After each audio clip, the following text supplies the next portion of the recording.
Hey gamers, Muckluk here, and this is a showcase video for the Blish HUD overlay Mounts and More module. What does it do? The Mounts and More module allows you to activate mounts, mastery skills, and novelty icons through the use of a radial, icon rows, or corner icons. How to set it up? To use this module, you will first need to set up Blish HUD. We have a guide for that I will link in the description down below. This setup only has to be done one time and allows you quick access to the 50 modules within it. After setting up Blish HUD, open Guild Wars 2 and Blish HUD at the same time. If you run Guild Wars 2 as an admin, you will need to run Blish HUD as an admin as well. Once it is visible on the bar at the top, click the Blish icon, click the gear on the left-hand side if it isn't already selected, select Module Repo, which opens a list of all modules available to you, and then scroll down to Mounts. Or search Mounts in the box at the top, click Install on the Mounts and More module. If it prompts you for a restart of Blish HUD at the bottom of the window, click that. It should only take a few seconds. After install is completed, which should only take a few seconds, click on Manage Modules below the repo. Select Mounts and More, then click Enable Module if it is not already enabled. Click Settings. At this point, we need to match your key bindings for each of your mounts from Guild Wars 2 into the add-on. So for example, if you use Z to mount your Warclaw, you will put Z in the Warclaw box.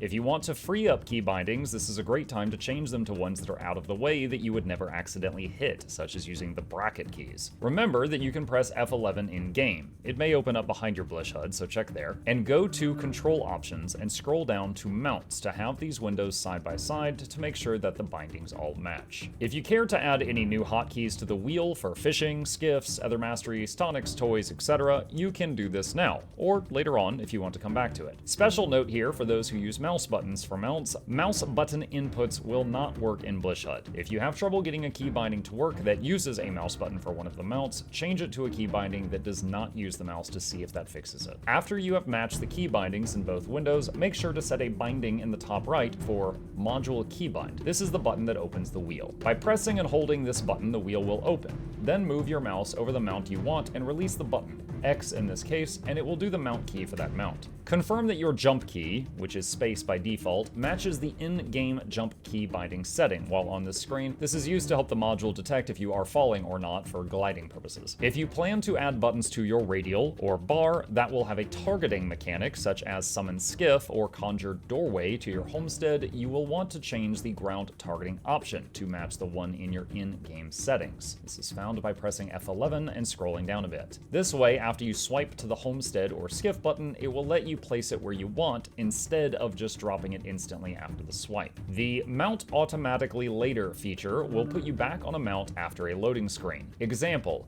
if you are on your Warclaw and then you take a waypoint to another location, it will put you on your Warclaw again after the load if it is possible to do so. Another feature you may wish to enable is out-of-combat queuing in PvE maps. This allows you to attempt to mount up even when you haven't quite left combat, and if you leave combat in the next few seconds, it will mount up at that time without you having to hit the button again. The rest of the icons on this screen can be left as default, or you can change them if you wish to do so. Go to the next tab, which is Radial Settings. At the top, you can see a list of situations such as when the player is underwater or on the water's surface, etc. So if you, for example, want to set it to always use your skimmer when on the water surface or always use your skiff, you can click Edit next to that one and then add skimmer or skiff below and to the right, so the add-on knows what to do when you hit your mount button in that situation. When you are happy with this screen, click on Icon Settings on the side, the third tab. If you wish to have the horizontal bars instead of or in addition to the radial, click either of these two checkboxes to enable them. The first one enables a horizontal bar with your icons near the top left of the screen. The second checkbox adds your icons to the dock at the top of the screen. You could choose which icons are displayed on these bars in the bottom right of this window. Additionally, for the lower bar, the one not locked at the top, you can check the drag box to add a white box to the bar, which allows you to move it to wherever you wish on the screen. Would you like to change the art for any of the icons? If so, click the gear again to go back to the main tab. Next to each key binding is an image dropdown with a few options. You can select the one that you like. There is lots of fantastic artwork done by the team for you to choose from. If you want to add something custom, click on the gear shown here and click Open Mounts Directory. This opens a window folder on your PC that has the icon graphics in it. You can drop a new icon in here. Name it something that starts with the mount you want it to be associated with.